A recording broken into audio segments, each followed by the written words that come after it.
Good morning, my dear Christian brother or sister, on this glorious Tuesday. I understand the weather forecast calls for it to be sunny, and I think they said about 59 degrees. But of course, I'm not here to give you a weather forecast. I'm here so that hopefully I can encourage you to be living your very best life in Jesus Christ. Well, yesterday, I'm sorry. I apologize for having to reminisce a little bit. But occasionally, especially at this time of the year, it's difficult for me and Nancy, or Nancy and I rather, to think about some of the things in the past. But yet at the same time, I am thankful for all those memories because they really are one of the things that make life worth living.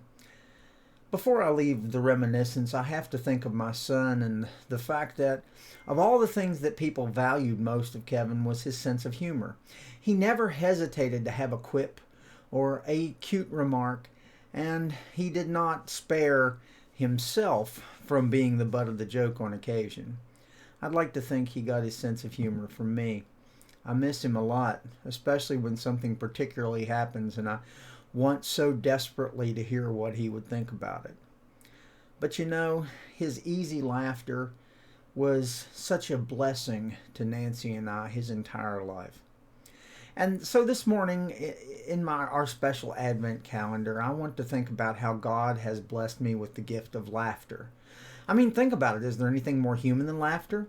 Where would we be without the gift of laughter in our lives? Or is it just me, or does it seem that laughter is harder to find these days? I mean, we've had a certain amount of graveyard humor with jokes about COVID and so forth, but it just seems that very few people are laughing these days. Everyone takes themselves so seriously, and actually, people seem to deride the concept of being cheerful and laughing. Let's face it, it's hard to laugh when we're troubled and scared, and the world is a troubled and scary place right now. And this is sad and unfortunate because I am of the belief that laughter is one of our greatest gifts. And I am convinced that since we were made in God's image, God laughs as well. Ecclesiastes 3 tells us there is a time for everything, specifically Ecclesiastes 3:4, a time to weep and a time to laugh, a time to mourn and a time to dance.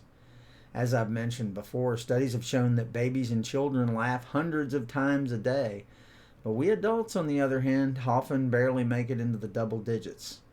Even joyful people can feel weighted down by the pressures and heartaches of life sometimes, and Christmas doesn't seem to be, a particularly easy time for some folks. I mean, for a lot of folks, it's a trigger for sadness and regret for a lot of people, and it certainly was for me for a long time. The gift of laughter, especially laughter through tears and trials, is a true blessing. In Matthew 18:4, Jesus said, "Whoever humbles himself like a little child is the greatest in the kingdom of heaven." Kids laugh. Landry laughs. Children find joy in everything, especially the little things. Maybe we should do the same. A lot of times Landry will be jumping around the living room on a cushion on the floor, watching television and just giggling. It makes my heart dance. Look, I know we're always going to be in difficult times, and it seems like the last few years have been particularly difficult. But maybe it's time to turn your troubles over to God and become like a child, full of joy and laughter. So today, take time to laugh. Tell a joke. Listen to a joke. Watch a funny video. Sing a stupid song. Tear some paper like that little kid that I showed you last year that just could not keep from busting out laughing every time his dad tore some paper. I mean, let's just not take everything so seriously.